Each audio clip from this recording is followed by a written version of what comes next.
Coach J back at you again. Just wanted to talk about UFC 267. Listen, Glover Teixeira, what could you say about him? I'm just going to go straight to him, right? There's nothing else to talk about, right? He's the storyline in this. No disrespect to Jan Blachowicz, but listen, Glover Teixeira, absolute legend. If you look up his resume and see the murderous row of guys he has fought in the UFC, he was already in the Hall of Fame, right?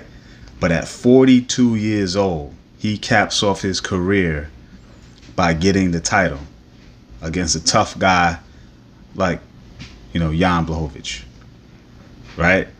Guy who beat Israel Adesanya and other guys, who's also, 38 himself, career resurgence on his second run at things. Now he's a former champ, but Glover now is the champion at 42 years old. You couldn't script a better kind of Rocky story when you think about it.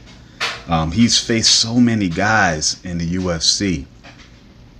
And what impressed me about him in this fight, as short as it was, 2-round, second round submission, was that he looked in great shape.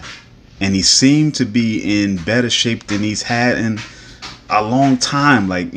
Subtle difference, but he just seemed to be very lean, but still seemed strong, obviously. And he just went out there and played his game. You know what I'm saying? He never tries to do something that he's not comfortable doing. He's playing his game. He's good at submissions. He's good with takedowns. And that's where he works. And when he gets you there, he grinds you out, puts pressure on you, makes you scramble, makes you makes mistakes, leave openings, and then he sinks into submission. It was, you couldn't craft the better game plan. There was a little bit of, adversity in the beginning of the second, but, he went back to his strength, just like he did in the first round, got the takedown, and just kept it going. So, kudos to him, man. You gotta chalk it up to experience, because you could have a lot of guys that end up being 42 in their career at any point in any career path, for that matter. But I think his experience, his willingness to continue the journey and not give up, and just preparation. I think if you put all those things together, you can't let age hold you down. Being 42 was not probably something that he ever lets be part of the equation. It's all about work ethic and planning and preparation, dedication to the craft and always learning, and I think that's a testament to anybody. So kudos to him. Congratulations. So on the co-main event of the fight, Petr Yan and Corey Sandhagen fight for the interim title at bantamweight 135. Two talented guys, two guys with very different styles. Corey Sandhagen is a volume striker, very, very technical and creative. Tries to change up the striking game quite a bit. Uses a lot of footwork.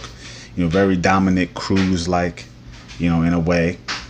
And then you got Petr Yan, who's much more stoic, stalker. Kind of reminds me of, Jose Aldo and, Khabib, kind of that mix. Much more of a striker, but does have a little bit of ground, game to him. But, prefers to strike, use his hands. Good boxing. So in the beginning, it seemed like Corey Sandhagen was kind of, setting the tempo, if you will, right? He was setting the pace. His footwork was becoming, seemingly being a problem for Petr Yan. But I think Petr Yan just slowly started to work his magic. Just slowly started to break the fight down little by little by just, letting a few bombs, reel off. And I think that was important because it showed that it wasn't going to be a comfortable entrance for Corey to make. And if that was, and if he wasn't comfortable, he he wasn't going to land a big shot himself. He might have landed more shots, more light touches, to control the pace, but he wasn't going to land big shots. And I think the control started to shift in that third to fourth round, and that's when I think Peter started really putting more pressure on, landing more shots, and Corey started slowing down and not throwing as many. And I think that's what ultimately got Peter the decision. And he pulled out more rounds. There were some close ones, but if you had to go with the guy who landed the bigger shots, then you got to go with that, right? So excellent fight. Going to be interesting to see what Peter Yan does next. He's considers himself the champion. He lost that title initially to Aljamain Sterling in a controversial fight with an illegal knee. So he didn't, and he was winning that fight.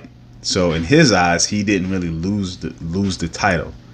But at the end of the day, he didn't have it. He was not awarded the title at the end of that fight.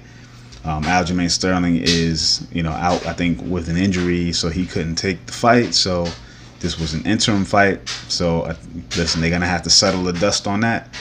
Interesting to see how that plays out. If Aljamain is gonna make adjustments so that the fight doesn't go the way they did the first time. Without legal knee, he would have lost that fight. So that's something to keep in mind. So yeah, I want to see what's next for these guys, and let's see. Let me know what you guys think of UFC 267.